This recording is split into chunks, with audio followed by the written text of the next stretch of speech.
ya leo tunatoa taarifa kuhusiana na kukamatwa kwa mwanamke aitwaye Diana Edward Bundala. Ni kwamba jeshi la polisi katika mkoa wa Mwanza linapenda kutoa taarifa kuwa linamshikilia na linaendelea kumhoji Diana Edward Bundala, ambaye pia hujitambulisha kwa jina kama Mfalme Zumaridi, ambaye umri wake ni miaka 42, mkazi wa mtaa Bubuku, kata ya Buhongwa, wilaya ya Nyamagana.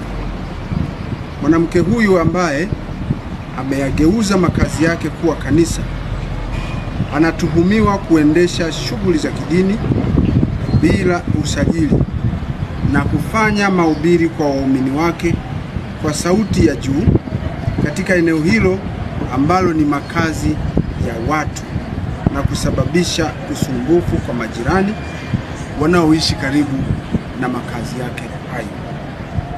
Aidha, mwanamke huyo anahojiwa na jeshi la polisi kuhusiana na taarifa ambayo inaendelea kusambaa katika mitandao ya kijamii ikimuonesha mwanamke huyo kwenye picha ya mjongeo akiwa na kundi la watoto wenye umri mdogo wa jinsia ya kike na ya kiume, huku akiwaeleza kuwa yeye ndiye Mungu wao ambaye ana uwezo wa kuwatenganisha na kifo. Uchunguzi kuhusiana na tukio hilo unaendelea na jeshi la polisi linafanya uchunguzi huo likishirikiana na taasisi nyingine za serikali. Na wakati uchunguzi huo unaendelea, jeshi la polisi linaomba wananchi wenye taarifa mbalimbali zinazoweza kusaidia uchunguzi wetu ziweze kufikisha kwa jeshi la polisi ili ziweze kufanyiwa kazi. Uchunguzi kuhusiana na tukio hilo utakapokuwa umekamilika, hatua za kisheria zinazostahili zitaweza kuchukuliwa dhidi ya mwanamke huyu. Jeshi la polisi katika mkoa wa Mwanza, wakati linaendelea na uchunguzi kuhusiana na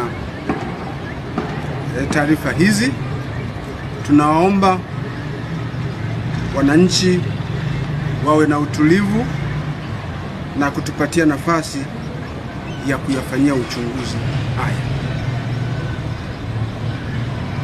Mwanamke huyo ameshikiliwa